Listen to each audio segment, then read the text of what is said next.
How come I have done all of these healing modalities over many, many years, and yet I still find myself going into the same patterns again and again? Why do things come up like the word that starts with T and ends with an RS when I'm in certain situations, even though I've let them go, processed it, shadow worked it, whatever it is? Why? This question just came through for my live on Monday, but I wanted to bring it up here because it's really important and it also gives you some insight as to what I do and how I do it. So, get a cup of tea, save this video for later, hold here for 2 times, but hang out with me for a minute because the more people who understand how this system works, the more empowered we're going to be. Okay, so what you call you, what I call me, basically is comprised of 3 things: a nervous system, a mind, and a higher self. The nervous system keeps us safe. It's the thing that makes you go when you're about to fall on your ass. So thank you very much. That's great. It goes into fight, flight, freeze, or fawn when the brain perceives danger. And emotional danger counts are just things that we don't prefer. Here's what everyone's missing. It's called the survival loop. So you can think of the survival loop as a gazelle eating grass in a nature show. Chillin'. Oh, predator shows up. Brain goes, uh-oh, danger. Sends a flood of hormones to the gazelle's body that creates a flight response because it's smart and it doesn't pick fight. And then what happens? The gazelle takes off and starts running. Doo, doo, doo, doo, doo. And it gets away. And once it gets away, the loop closes. What do you see that gazelle do? It'll shake, regulate its breathing, and then go back to eating grass, right? Humans suck at that part. Oh, you're fine. You're okay. It doesn't hurt that bad. Oh, you're just too sensitive. I learned about a study in one of my trainings where there were 2 groups of people in major car accident, like a major car accident. Not the same one. Anyway, and the difference between the 2 groups was that one of them had no T words at all, and the other group couldn't even watch a movie with a car accident in it without having a strong response. I have to watch what I say here. Okay, so what was the difference? The difference was the people who did not end up having any T issues was that they had someone near them saying, it makes sense to be scared. Go ahead and cry, yeah. Oh, it makes sense to be sad. Oh, it makes sense to be angry. Go ahead and yell about that other driver. Scream as much as you want. Oh, your legs are shaking. Great. Can you shake your hands for me too? You're doing it just right. And the group of people who did have the T words, those people were in a setting where they were told, oh, now, you're okay. Here, have some Valium. Here, you're all right. Oh, we don't use words like that in the hospital. Oh, she's shaking. She's going into shock, which, yes, you do have to watch out for. But also, there's a dispersion of energy after an event like that. So this group of people over here, not only were they in a major car accident, but now they feel like they're doing it wrong. They feel like there's something wrong with them. They're broken. Their brain is broken from this experience, and they are now T-matized. Now we're into the brain and the mind.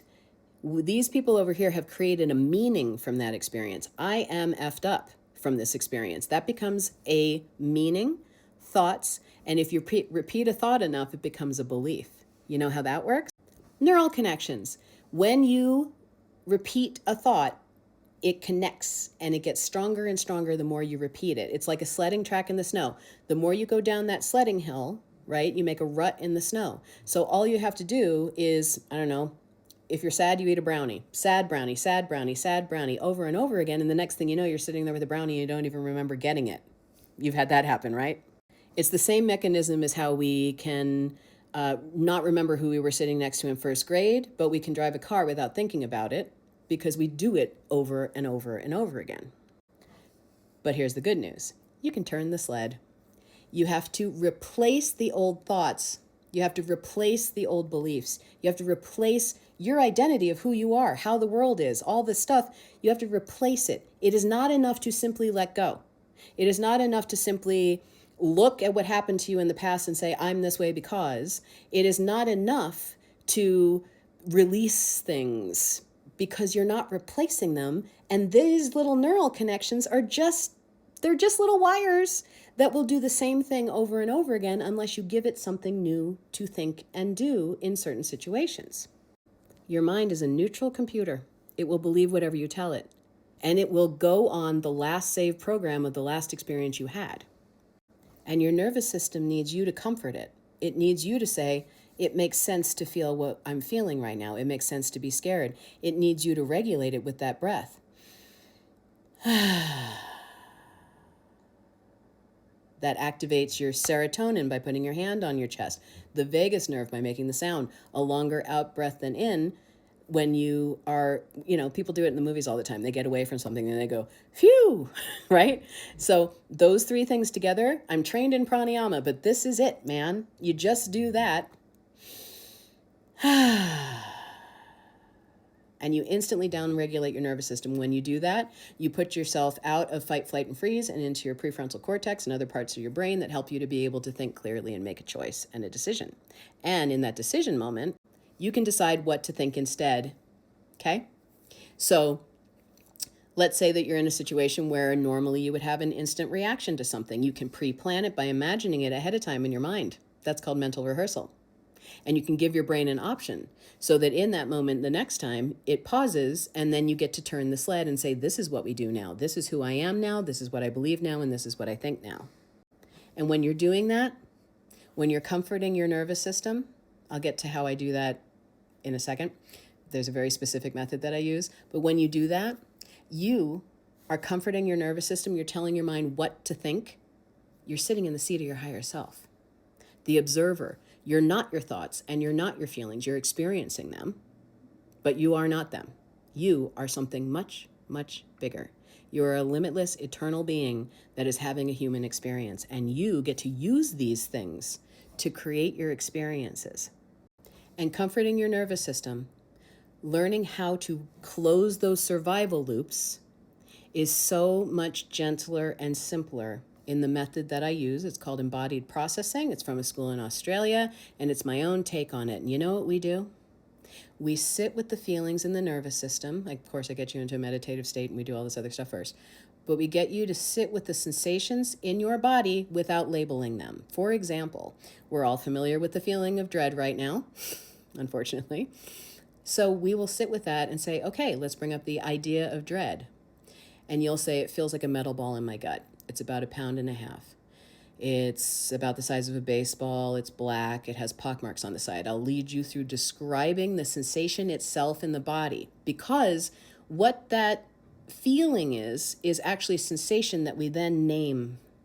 We have the feeling first, and then we say, oh, I'm nervous. We have the feeling first and say, oh, I'm scared. We have the feeling first, and we've associated words with these feelings. But when we take that away and we just allow the feeling to be there in the body, this is how it works. So I will say, everything is welcome here. We're just going to allow that metal ball to be there.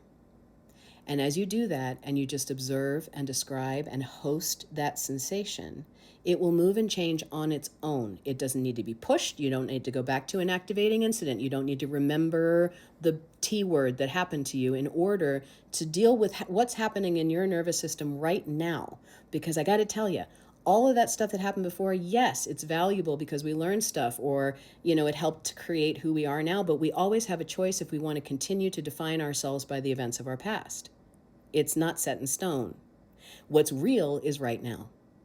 I've been through, as you know, a lot of different kinds of negative things in my life, and my question always was, now what? What do I want to be now? Who do I want to be now? How much do I want that stuff to affect my now? And guess what? It's easier and simpler than you think. So we sit with that, and then eventually your body returns to neutral as we sit with all of the different things that the body wants to show us in this gentle, body-led way. And then that survival loop closes. And then you do not have those recurring experiences again. Sounds simple? Yeah, it is. Where's the effort? Repetition of what you do want. Learning how to sit with your nervous system on your own. Takes about 6 to 8 weeks for most people, and it does not matter whether it's someone who, well, you can look and see the testimonials. But anyway, that's the answer to that question. Why does it keep coming up? Because you haven't learned how to just sit with it and allow it in a way that's safe and gentle, and you don't understand the power of rewiring your own neural connections from the seat of your higher self that's connected to all that is. If you have any questions, let me know in the comments, and hopefully I'll see you on Monday. You can submit your questions too for that, and you know where.